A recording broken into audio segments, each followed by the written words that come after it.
Today, I'm breaking down the real cost of Medicare. Not the headlines, not the assumptions, what you pay every month, where Medicare stops paying, and how one coverage choice changes how much risk you carry financially. If you want Medicare explained in a way that actually makes sense, make sure to subscribe. Now, most Medicare surprises don't come from the costs themselves. They come from how and when those costs show up. Now, Medicare costs don't show up all at once.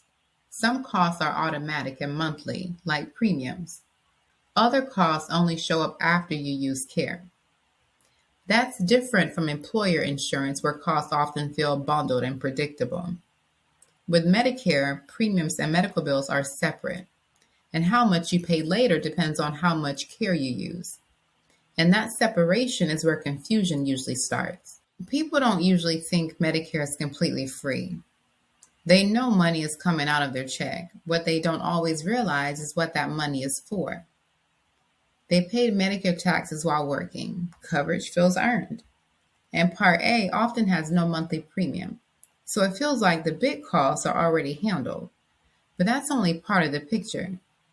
That gap between premiums and medical bills matters once you look at what Medicare actually pays.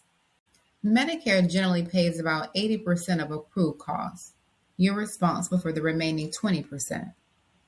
There's also an annual deductible you have to meet first before that split applies. So if a service costs $1,000, Medicare pays about $800, you pay $200. That applies to every service: labs, imaging, specialist visits.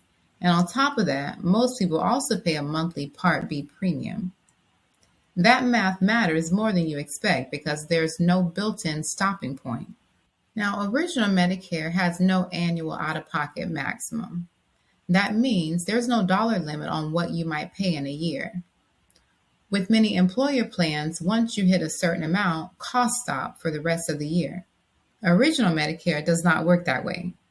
If care continues, your costs continue. That remaining 20% does not stop. That's where coverage choices start to matter. This is where people decide how they want to handle that ongoing cost. Some people choose a Medicare supplement, also known as a Medigap. That usually means a higher monthly premium, but fewer surprises when care is used. Others choose a Medicare Advantage plan. That usually means lower monthly premiums, but more copays and cost sharing as care happens.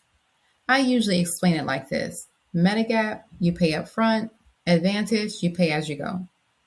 Both options are ways people manage risk. Neither option makes care free. The real decision is not which plan is cheaper. It is how you want costs to show up over time. A common situation looks like this. Premiums are planned for, but medical use isn't. Then a hospital stay happens, or ongoing outpatient care. Bills arrive from hospitals, doctors, labs. Medicare billing comes from multiple providers, not one combined bill. That's where confusion and stress tends to show up. And this is why planning ahead matters. Here's how to think about Medicare costs going forward. Monthly premiums are predictable. Medical use is not. So when you compare options, don't just look at the monthly number. Look at how costs show up when care is used. That's the difference between choosing a plan based on price and choosing one based on exposure. That mindset makes Medicare decisions much clearer. If this was helpful, feel free to share with someone planning for Medicare. If you want more details related to this topic, check the links in the description. And subscribe for clear Medicare explanations each week.